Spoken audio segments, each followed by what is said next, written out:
2001-এর census.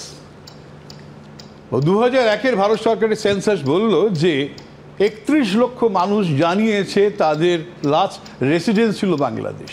31 লক্ষ।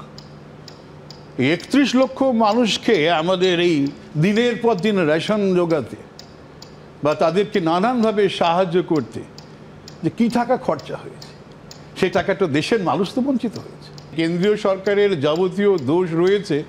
Border নিয়ন্ত্রণ BSF করে।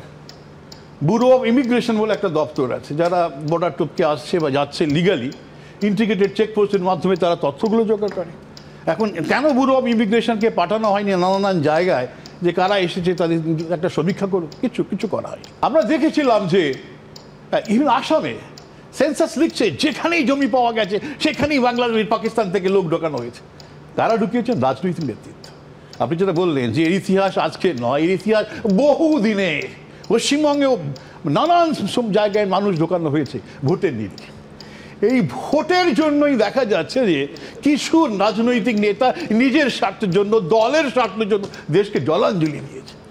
খেয়াল রাখতে হবে যে এই রাজনৈতিক স্বার্থের বিরুদ্ধে জেন জি, ইয়ং জেনারেশন চারিদিকে উত্তপ্ত হয়ে উঠেছে। আমি জানি না বাংলায় কোন দিন সেটা আসবে কিনা জানি না, কিন্তু আসার কথা।